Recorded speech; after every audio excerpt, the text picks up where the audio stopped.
नमस्ते। अगले वीडियो में एक टॉपिक छेड़ा था, वो था राम की चिड़िया राम का खेत, खा लो चिड़िया भर भर पेट। गागर जैसे गांव में सागर जैसा संत, ये जो संत वाणी है, ये संत वाणी हमारा जीवन पलट देती है। उसकी फिलोसफी बहुत बहुत गहराई से समझना पड़ता है। कलाकार को तो खास समझना पड़ता है कि कलाकार भी एक, मैं तो संत ही मानता हूँ, कलाकार एक साधक हैं, कलाकार एक चिंतक हैं, कलाकार एक फिलोसोफर हैं, कलाकार एक बहुत बहुत यानी हाई थिंकर मैन हैं। कहते हैं कि ईश्वर का सेकंड स्वरूप कलाकार होते हैं, कि कलाकार ऐसी चीज़ को प्रेजेंट करता है जो चाहे इतना भाषण दे, चाहे इतना कथा के, चाहे इतनी वार्ता के, जो भी नहीं दर्शन करा सकता वो कलाकार करा सकता है। इतनी शक्ति कलाकार में है, बहुत बहुत बड़ी शक्ति कलाकार में है। और कला का खरेखर साधना स्वरूप स्वीकारे तो, एक चिंतन तरीके स्वीकारे तो, एक सृजनात्मक दृष्टि वाला बन जाए तो, बहुत सारी मेहनत करके बिना कुछ गिनते, बिना काउंटिंग किए, बिना काम करे तो, इसे कलाकार का बहुत सारी पर्याय हैं। जो जानते हो जानते, नहीं जानते हो नहीं जानते। वो उस वो थीम पर कलाकार को चलना चाहिए। राम की चिड़िया राम का खेत कहने का क्या है? श्री गुरु नानक जी ने कहा है कि क्या है, ये किसने दिया है, खेत किसने दिया? खेत कोई साथ में लेके नहीं आई है, तो था यहाँ, आपकी पहचान हुई, थोड़ी सी जगह मिली, आपने अनाज बोया, वो बात सही है। तो अनाज सबके ऊपर हक है, सबके ऊपर हक है। किसान मेहनत करता है, पर हक सबका होता है।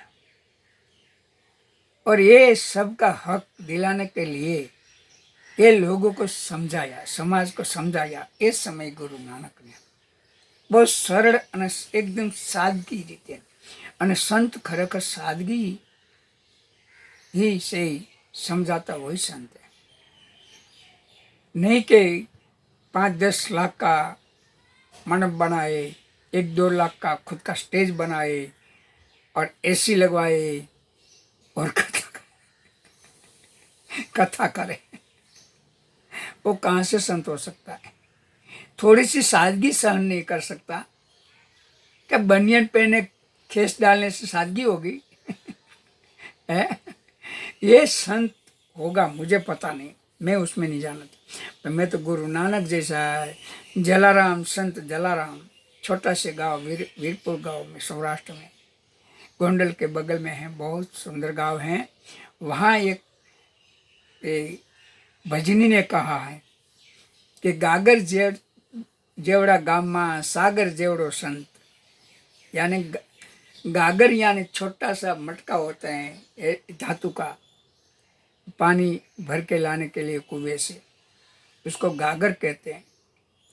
और सागर जैसा संत ये छोटे गांव में, ऐसा एक भजनी ने राइटिंग में लिखा और गाया भी बहुत बढ़िया है।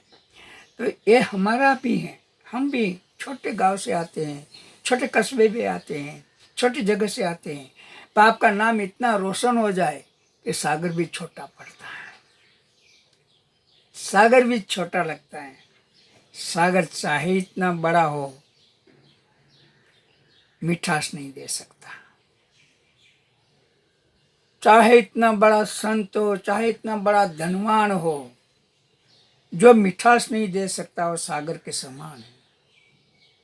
हजारों रत्नों सागर में समाया है, कोई मर्जीवार जाके उसमें से लाता है, महा मुसीबत से जीवन का जोखम करके लाता है, तब हम उसको मोती कहते हैं और लाखों रुपये देते। ऐसा कितना धनवान, ऐसा कितना संत हम करोड़ लोगों में गिने गांठे हैं। और हमको कितनी सारी चीज देके गई है। कलाकार भी गिने गांठे हैं, हमको कितनी सारी चीज दे जाते हैं। तो ये कलाकार का काम है। एक कलाकार छोटा होता है, काम इसका बहुत बड़ा होना चाहिए। इसका गांव छोटा है, काम बहुत बड़ा होना चाहिए। कृष्ण बहुत बड़ा होना चाहिए, तभी उसका नाम रोशन होता है। तब एक कुछ करके दिया है, कुछ बन के दिखाया है। कुछ क्या कहूँ, ऐसे कलाकारों के लिए शब्द भी नहीं होता है मेरे जैसे के पास। तो होता होगा किसी के पास, पता नहीं। मेरे पास तो जितना शब्द हैं, जितनी समझ है, इतनी बात करता हूँ कि मैं बड़ा संत नहीं हूँ, मैं बड़ा महात्मा नहीं हूँ, बहुत बड़ा नेता नहीं हूँ। एक सामान्य कलाकार जीवन जी रहे हैं, आप लोगों की तरह मैं भी जी रहा हूँ। किंतु एक उम्र स्टेज ऐसा आया है जो समझ का एक छोटी सी पोटली बनी है, वो खोल के आपके सामने रख रहा हूँ। आप सब महान होगी, मुझे पता नहीं, पर मैं तो एक सुदामा जैसा ही बनना कोशिश करता हूँ और पवा की पोटली जैसा शब्द आपके सामने रखता हूँ। समझ में आया जाए तो समझो, ना समझ में आ जाए तो आपका समझ पर आधार है। ये तो शब्द से तो कितनी बड़ी बात हो गई, कितनी बड़ी बात। कलाकारों के लिए तो ऐसा ही है, खुला खेत है, खुला खेत। इतना आप सर्जन करो कि छोटे बड़े कलाकार आके उसमें से ज्ञान दे। खा लो चिड़िया भर भर पेट। मेरे छोटे कलाकारों गांव में खुद सोच के कला बनाते, पढ़ने का समय नहीं मिला या पढ़ने की सुविधा नहीं हुई, कला करने का राग अंदर से है। ऐसे बहुत सारे भाई बहन हैं, वो क्या कमाता है क्या नहीं वो बात नहीं है, उसको कुछ करने की जो धगस थी, जो इच्छा थी, वो कर रहे। ऐसे मेरे कलाकार मित्रों के लिए है जो कला महाविद्यालयों में पढ़े हैं, लिखे हैं, जानते हैं। उसको जो कोई खामियां हैं, कोई समझ है, तो उसके लिए भी हैं। उसको भी बहुत बड़ी मुसीबत होती है। उसको एक फॉर्मल एजुकेशन मिला है, वे एजुकेशन के बाद क्या करना है वो समझ नहीं आया है। इसका कोई भाग विभाग पार्ट नहीं है इंस्टीट्यूट में कि कला करने के बाद आप क्या करोगे, ये सब सीखने के बाद आप क्या करोगे, वो नहीं है। इस ऐसे कलाकारों के लिए, उगते कलाकारों के लिए भी बहुत है। मेरे पास छोटे छोटे कलाकार बहुत हैं जो एजुकेशन लिया है और भटक रहे हैं, दिशा शून्य है, क्योंकि उसको कला महाविद्यालय में ज्ञान नहीं मिला। एक करने के बाद क्या करना, ये ज्ञान नहीं मिला। वो कोई महाविद्यालय में नहीं देते जो जरूरी है। मैं तो मानता हूँ एक डिपार्टमेंट ही होना चाहिए, इंफॉर्मेशन आफ्टर एजुकेशन होनी चाहिए, तो कलाकारों को भटकना नहीं पड़ता। कहीं ना कहीं समावेश हो जाता है, कहीं ना कहीं मार्गदर्शन मिलेगा तो ये मार्गदर्शन का उपयोग कर लेता है। ये खेत है, खेत में आप बोते हो, अनाज उगाते हो, तो उसमें से जो छोटे छोटे बच्चे निकलते हैं वो क्या करेगा, उसको ऐसे नहीं छोड़ देना चाहिए।